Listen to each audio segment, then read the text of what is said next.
سورہ مرسلات مکی صورت ہے۔ ہجرت سے پہلے اس کا نزول ہوا۔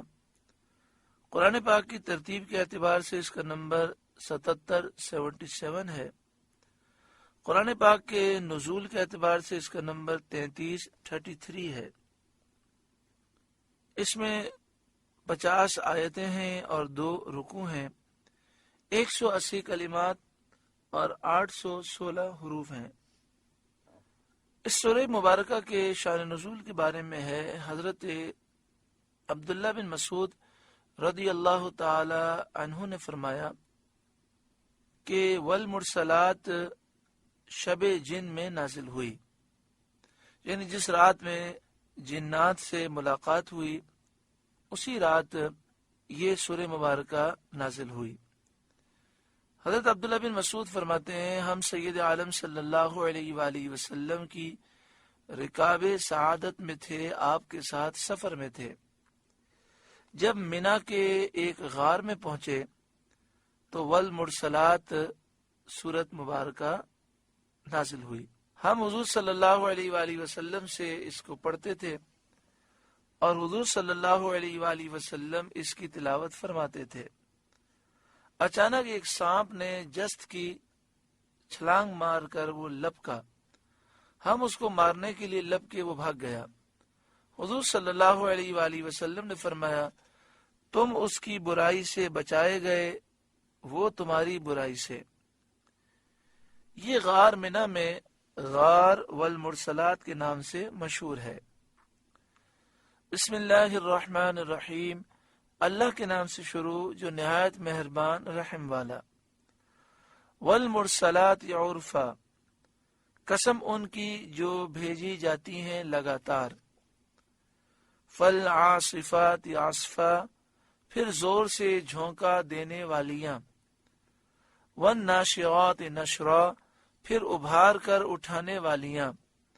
فالفارقات فرقا، پھر حق ناحق کو خوب جدا کرنے والیاں۔ فالملقیات ذکرا، پھر ان کی قسم جو ذکر کا القاء کرتی ہیں۔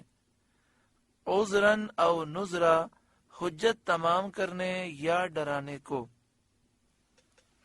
ان آیتوں میں جو قسمیں مذکور ہیں وہ 5 صفات ہیں جن کے موصوفات ظاہر میں مذکور نہیں۔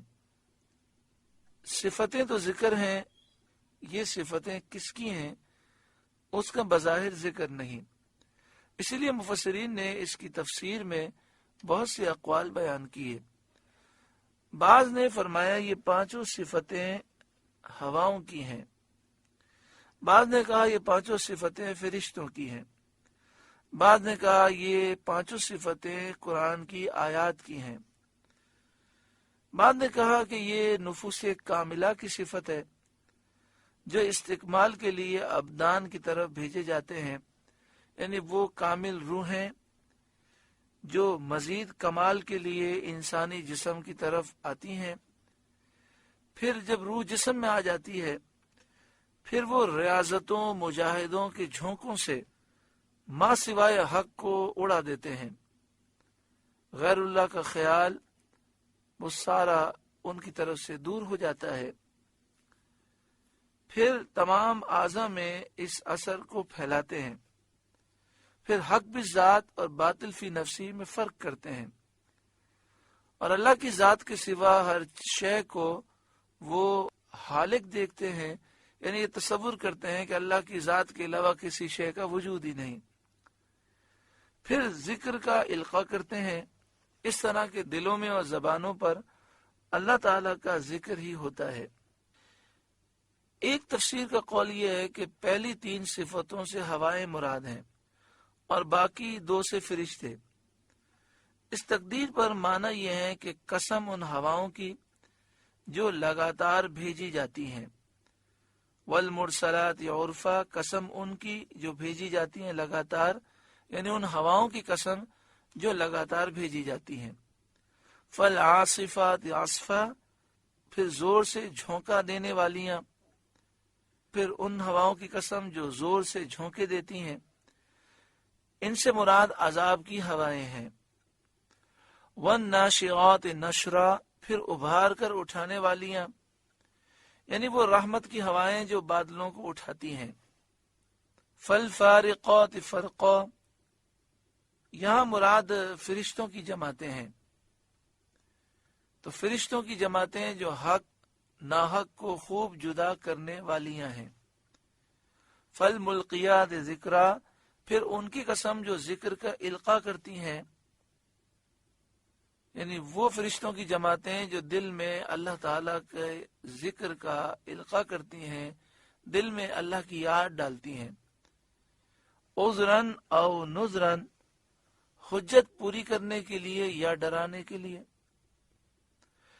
یعنی بعض لوگ ایسے ہوتے ہیں جب فرشتے ان کے دل میں اللہ کی یاد ڈالتے ہیں تو وہ ڈر جاتے ہیں اور توبہ کر لیتے ہیں۔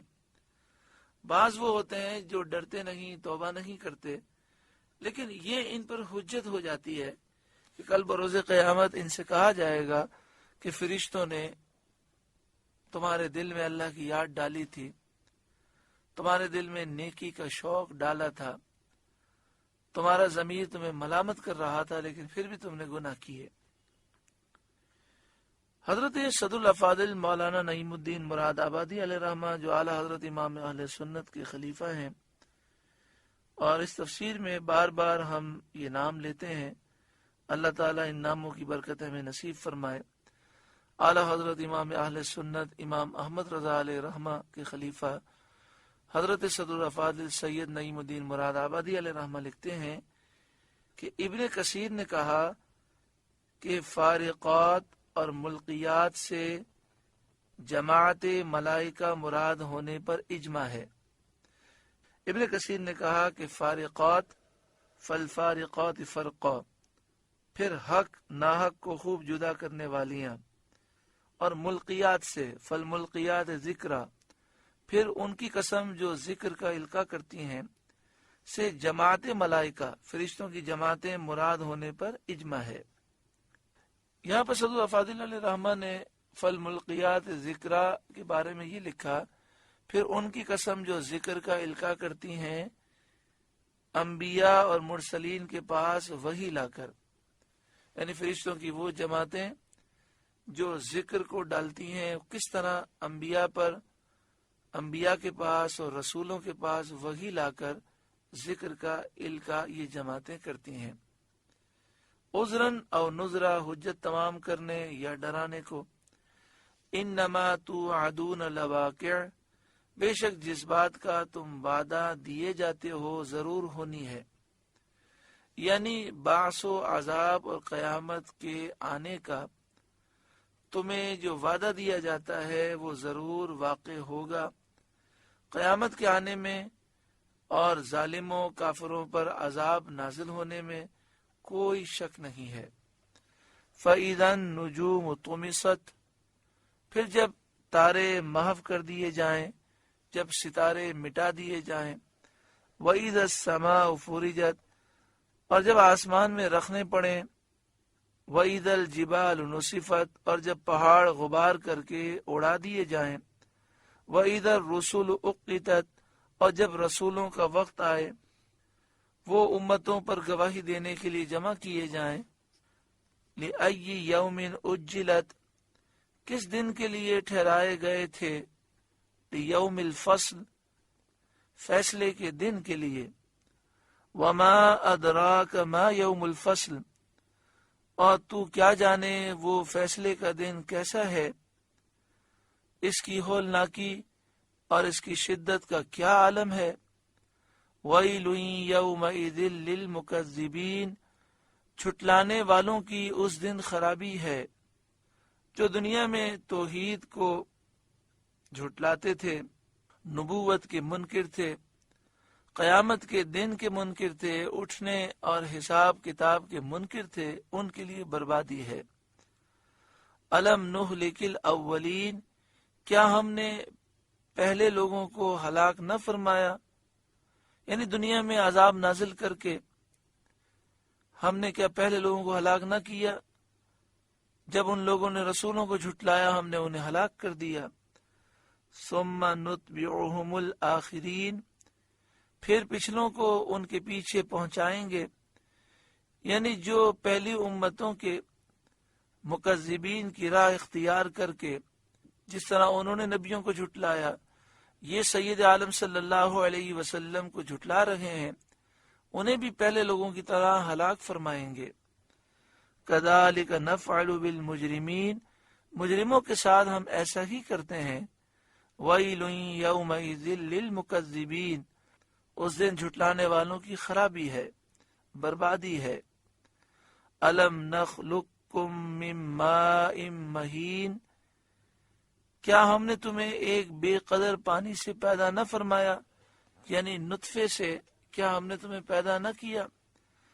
فجعلناہ فی قرار مکین، پھر اسے ایک محفوظ جگہ میں رکھا، یعنی رحم میں، ماں کے پیٹ میں، الی قدر معلوم، ایک معلوم اندازے تک، ایک معلوم وقت تک، یعنی ولادت کے وقت تک جس کو اللہ جانتا ہے۔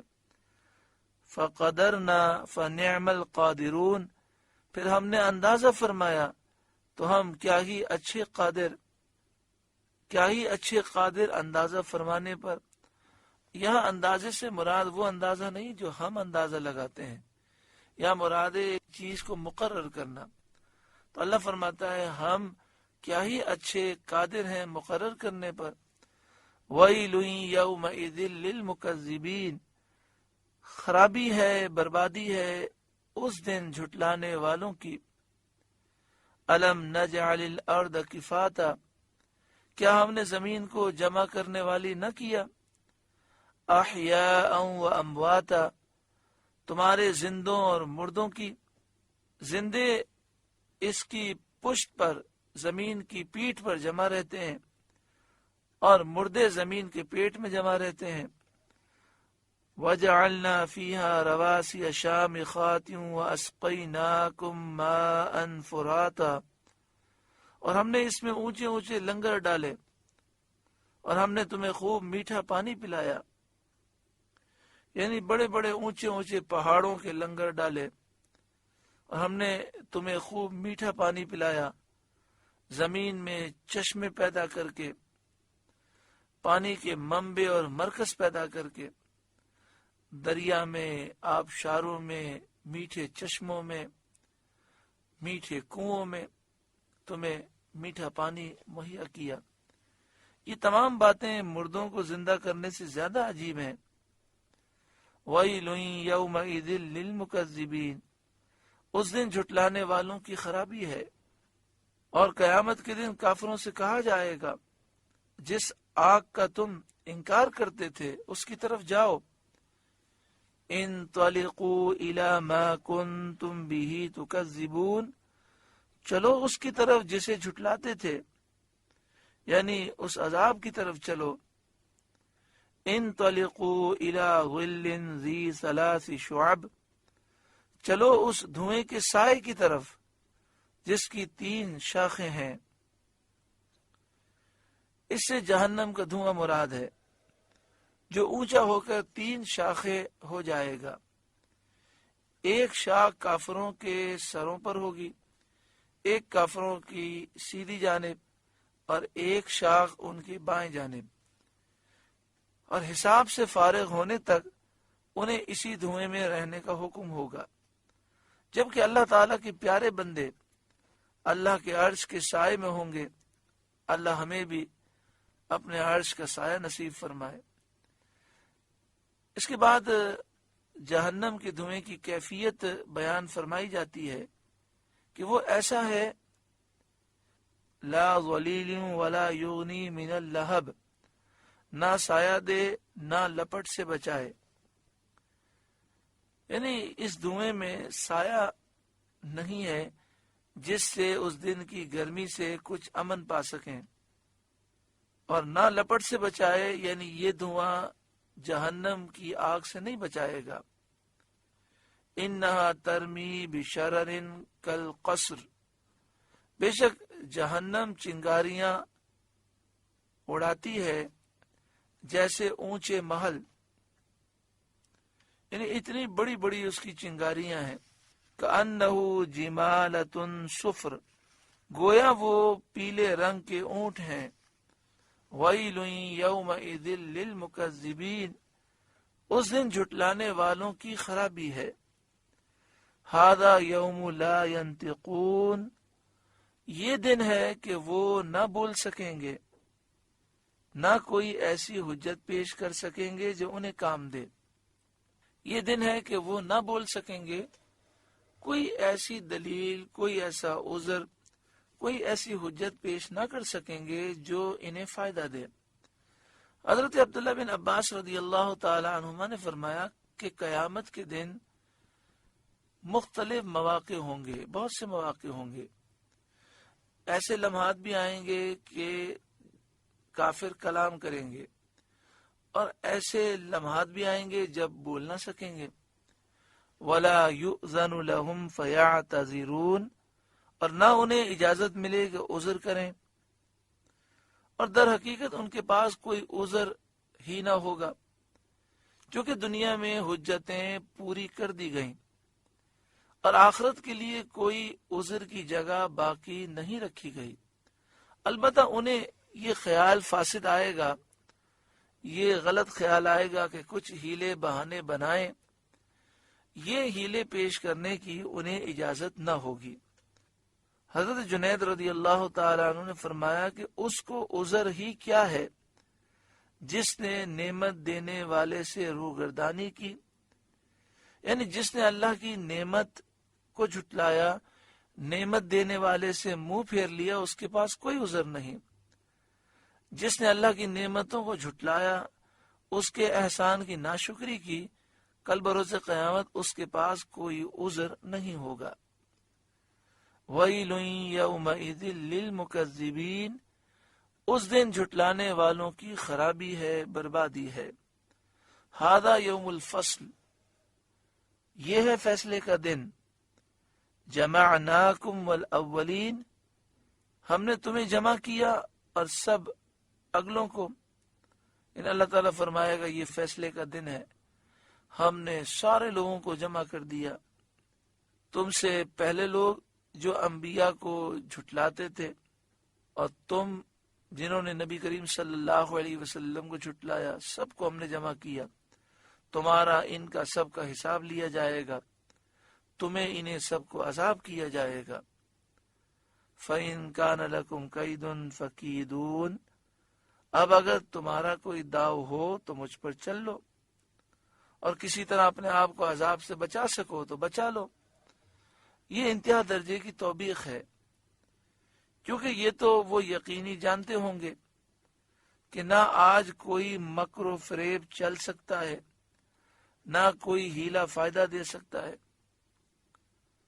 تو جب ان سے یہ فرمایا جائے گا تو یہ بہت زیادہ ندامت محسوس کریں گے، شرمندہ ہوں گے، ذلیل ہوں گے. وَيْلٌ يَوْمَئِذٍ لِّلْمُكَذِّبِينَ، اس دن جھٹلانے والوں کی خرابی ہے. اللہ تعالیٰ میدان محشر کی شرمندگی سے بچائے. دل تو یہی چاہتا ہے کہ زندگی اچھی بسر ہو، مگر سستی، کاہلی، غفلت اور پھر نفس و شیطان کے وار جس نے ہمیں برباد کر دیا. اکثر زندگی گزر گئی، اب نہ جانے کتنے لمحات، کتنے سیکنڈ، کتنے منٹ باقی ہیں. بڑی لمبی لمبی ہماری امیدیں ہیں. ایک رمضان آیا، دوسرا آ کر گزر گیا، کتنے رمضان گزر گئے. نہ جانے زندگی کا وہ کون سا ہمارا رمضان ہوگا جو ہمارے لیے یادگار رمضان ہو، جو ہمیں قرب الہی کی منزل دے دے، جو ہمارے دل کے زنگ کو دور کر دے. کاش زندگی کا وہ رمضان ہمیں نصیب ہو کہ ہماری زندگی میں اسلامی انقلاب آ جائے. اللہ تعالی کرم فرمائے. سورہ مرسلات کا پہلا رکوع مکمل ہوا. اس رکوع کے نور سے اللہ تعالی ہمیں آخرت کی تیاری کی توفیق عطا فرمائے. اس رکوع کے نور کے صدقے میں اللہ ہماری اصلاح فرمائے.